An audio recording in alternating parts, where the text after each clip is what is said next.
Hello guys, and welcome to another day with Zimaleta. In today's video I'm going to talk about sprinter overheating, what's normal, what's not, because it is the summertime and your temperature gauge, which is right here, might be going like into the, like 4 bars and stuff, and that is not good. 5 is definitely like an emergency type of situation. Just right now, one of my viewers asked me a question. He says that his temperature bar goes into the 4s. Like, that's pretty hot right there, into the 4s. Definitely not normal at all.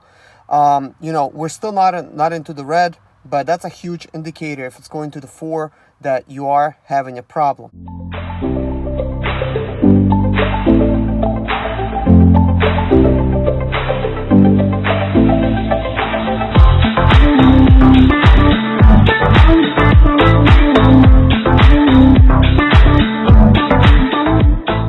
I'll talk about that problem and what it can be.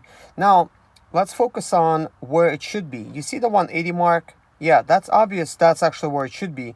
But it can go just a little half above 180. I'm assuming right about like 190 to 200 temperature radius. So 200 degrees, I guess, would be kind of slightly okay. You really don't want it there, but it is normal enough to where that just what happens with these printers. Now, can you get it into the 180 degrees, and what will it take to actually get it to 180 degrees? Well, it's basically the thermostat. There's a summer and a winter thermostat that's actually available for these printers. So based on where they're sold, either they're sold like in North America, or they're sold in, like, let's say like Canada or Europe, they may have different type of thermostats installed.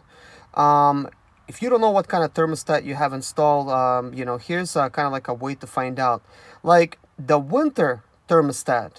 The winter thermostat is made to where your sprinter will actually go above 180. So that's actually really easy to tell. You got a winter thermostat. So if you don't want it to be above 180, then put a summer thermostat on there, because in the summertime, you need a summer thermostat.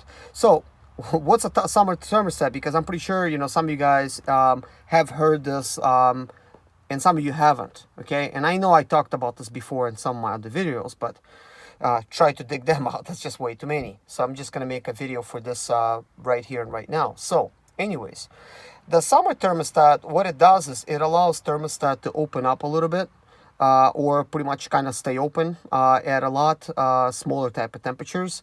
And the water will circulate your engine a lot more rapidly and a lot more often, keeping your engine nice and cool. Now in the summertime, of course, it's highly recommended, whether it's summer or wintertime. You want to run a 50-50 mix in your radiator fluid. As to what kind of fluid you're going to use, pick one and stick with it.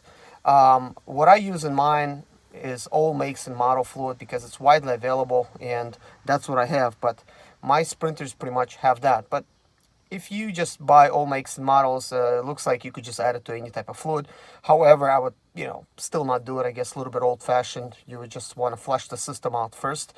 And I know I already talked about this before, but since we're on the topic, I'm going to tell you this. One way to flush out your system is this. Pour all of your radiator fluid out. Of course, you're going to have still water remaining inside of your radiator. So you're going to need to pour the radiator out. Pour again with just nothing but water inside of the radiator. It is good to use distilled water, but if you use like a regular water hose with water, that's fine. So fill up your radiator, turn your vehicle on, let it warm up a little bit for everything to circulate. If it's a warm engine, it's fine. Just kind of let things circulate in there a little bit. The reason you want to kind of like let it warm up is because you do want the thermostat to let this water inside of the engine so that it can mix with all the other fluids, and then you could just pour all that stuff out. Also, there is a T-connector that you could buy, and you could just connect that, and you could just flush it out that way. If you never heard of it before, maybe just like look it up.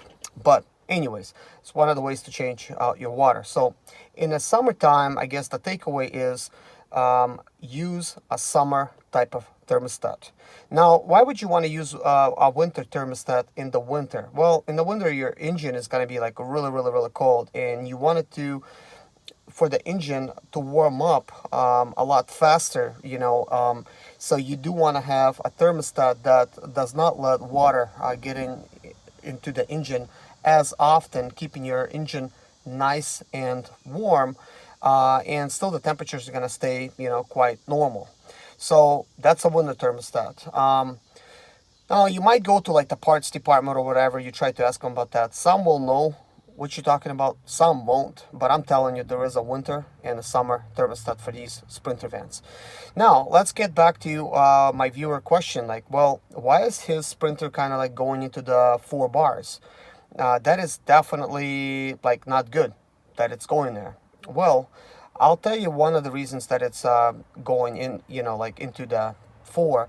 That very likely cause that's what's going on is the winter thermostat that's already installed in that vehicle is now like not working at all. And what's it doing? It's not opening up at all. So basically the water cannot get inside the engine and cannot keep things cool, therefore causing the engine overheat, especially if you're going in like a lot of mountain areas, and maybe like you're getting into traffic where the wind is not even doing the job of cooling your vehicle. So that can be the problem. But also what can happen is the water pump can basically go out. And when the water pump goes, well, how does it go? Well, in the water pump, there's like this sort of like behind the pulley, there's this like sort of like a fan, like a water fan, that keeps the water circulating. So sometimes those things rust out and wear out, and it doesn't spin anymore. So what's it doing? It's just not doing much of anything. Your belt is spinning, you think your water pump is working, but it's really not, because it's all kind of like broken and stuff, and it just doesn't spin the water, doesn't cause it to flow to where it needs to go. So in that type of situation, of course, this is not something you can see, but if you are having this type of issue with it overheating, you will need to just go ahead and replace the thermostat and the water pump altogether. Now, if you are on a budget, I recommend go ahead and just start with the thermostat. See if that fixes your issue. That is going to be by far the easiest and cheapest solution. Then you get into the water pump situation and you try to replace the water pump. Now, before you do anything, always make sure you have enough water in your system. And I know this is common sense for a lot of people, but a lot of people, they just don't check the water levels and stuff. And in the summertime, especially if you're not running a 50-50 mix, you just have water, and with all these temperatures, the water's getting evaporated all the time. So check that water, guys. Can't say that enough. So I know it's the obvious, but I must say it because some of the questions I get sometimes, it's, that's just the kind of questions I get asked. It seems like people would know this, but they do not know it. And there's also other things. But anyways, guys, I hope that I've explained this in a way to where you can understand this, and hopefully this is going to help a lot of you guys out with the temperatures and stuff, and how to tell like where things need to be. I'm just kind of keeping things simple. There's other things you could do. There's additives that will make your vehicle run like 5% to 15% cooler. I don't know if they work. I've tried using them in the past. I did not see much of a difference. So you might just be throwing your money away with those. But when you're like caught in this type of situation, and it's kind of like an emergency situation, then yeah, like spend some money, get an additive, I guess, add it to your radiator fluid. But make sure, firstly, you have a 50-50 mix. Then you add some of that stuff in there. Hopefully it's going to cause your vehicle to run a little bit cooler. Also, you could look into running a different type of radiator fluid, not like all makes and models, but try to find one that runs the coolest. Try to find one of those. And also, you do want to run something that's non-corrosive. You don't want to corrode any components because yeah, it will be like a big problem if things get corroded. But anyways, guys, if you enjoyed this video, and if you like the fact that I'm putting these type of videos out, please just go ahead right now, smash that like button for all this information, because I definitely try to help you guys. I take time outside my day to try to actually post some of this type of content. Okay, anyways, always subscribe if you're not subscribed to my channel already, and hit the bell notification, because my videos haven't been popping up in some of my subscriber feeds, even though they're subscribed. And the reason is there's no bell notification, so YouTube thinks you're just not interested in my content, so you're not going to be seeing that. And one of the reasons you want to be seeing that, right now I just finished over 20 videos that's related to the 3.0 liter diesel engine that I've been taking apart. So I think that's going to be a huge thing for somebody that owns a 3.0 liter diesel engine Sprinter, and there's lots that can be learned from those videos. I discovered a lot of interesting things, and I've learned a lot myself. Now, that being said, the engine that I have taken apart, all of the parts will go into my Zimaleta Motors store. I'm going to be working on it today and probably all week, trying to get parts posted. Also, I'm going to be posting the part numbers and stuff like that. That way you could actually, if you have the part number, you could find it by the part number. Yeah, guys. But anyways, my store is Zimaleta Motors on eBay. The link is always in the description below. Also, guys, I always fail to mention this. I have t-shirts for sale and cell phone cases and whatnot with Zimaleta, you know, like logos and, you know, like stuff like that. So if you want to support this channel, and if you feel like you've been helped, consider buying a t-shirt. That's going to mean a big deal to me, and it's going to help my channel grow. So the t-shirts are automatically made by a company that's Teespring, and they will send them out to you really quickly as soon as you like order.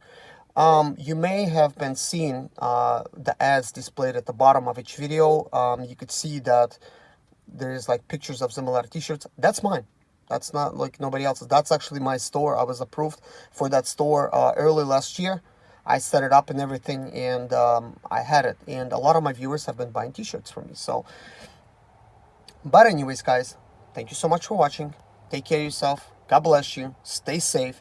And always, if you have any questions, ask in the comments below. I read each and every single comment, and if I see that it's needed, I will make a video about something, just explaining how things are, because it will take a long time explaining stuff in just the comment section.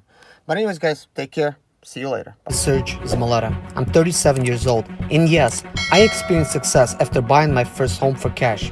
Back in 2011, I was broke, but I learned to solve problems on my own. Now I'm helping others to solve their problems. I know what pitfalls to avoid to stay profitable in business. Need motivation to be more successful in your life? Do you have Sprinter expedite or business problems? Then subscribe. Let's find creative solutions to your problems. Hit the bell notification so you don't miss any of my helpful videos.